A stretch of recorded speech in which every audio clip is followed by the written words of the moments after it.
माथेरान गए और toy train का सफ़र नहीं किया तो क्या ही माथेरान गए। लोग हमारी तस्वीर निकाल रहे थे और हम उनकी। ट्रेन स्टेशन में पहुंची और अभी हमारा चलना शुरू होना था।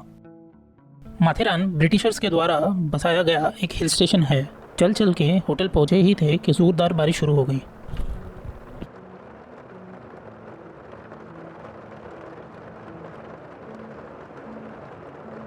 अब माथेरान आए हैं तो होटल में थोड़ी ना बैठना है, तो इसलिए हम निकल पड़े चलने। थोड़ी दूर चले तो सामने दिख गया हमको शार्लेट लेक।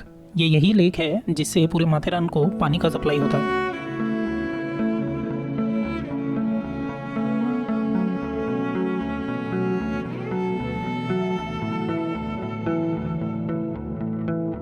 ये 4 पैर वाले भाई साहब से हालचाल पूछा तो बोले कि अभी अभी दिल्ली से शिफ्ट हुआ हूँ।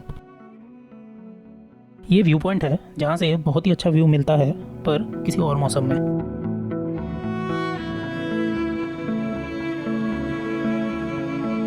जैसे जैसे हम चल रहे थे वैसे वैसे जंगल और घना होते जा रहा था और कहीं कहीं पे बहुत ही स्पूकी फीलिंग आ रही थी।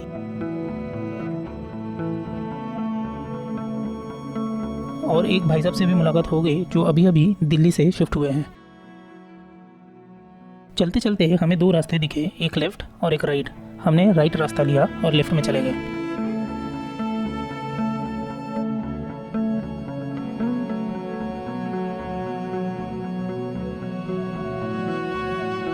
जंगल में चलते चलते कभी रास्ता एकदम अंधेरा या फिर कभी एकदम उजाला हो जा रहा था।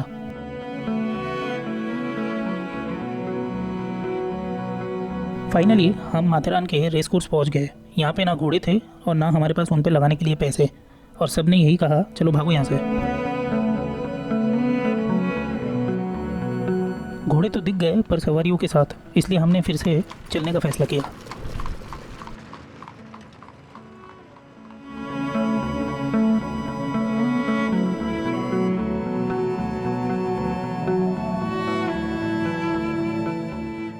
अचानक से जंगल में किसी के घुर्राने की आवाज़ सुनाई देने लगी और थोड़ी देर में पता चला ये तो बहुत ही खतरनाक एक जानवर है।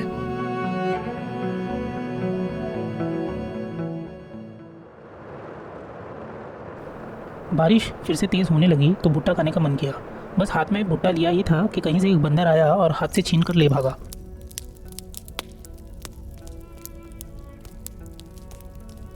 फाइनली हम माथेरान के सबसे फेमस पॉइंट पहुंच गए थे, लूसिया पॉइंट। यहाँ से व्यू बहुत ही सुंदर दिखता है, लेकिन किसी और मौसम में।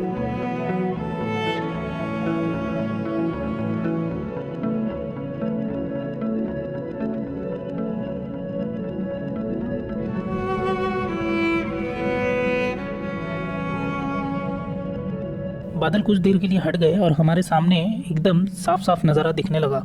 सामने ये जो लेक दिख रहा है इसे कहते हैं मोरबी डैम या मोरबी लेक। और थोड़े बादल हटे तो सामने दिखा एक बहुत ही खूबसूरत सा झरना। ये बादल के पीछे ऐसा छुपा हुआ था, इसका कोई अंदाज़ा नहीं था। हम बस लौट रहे थे और सामने इतना खूबसूरत झरना दिख गया। वक्त हो रहा था घर वापसी का, सो अलविदा किया माथेरान और इसके खूबसूरत नज़ारों को। चलिए मिलता हूँ किसी और वीडियो में।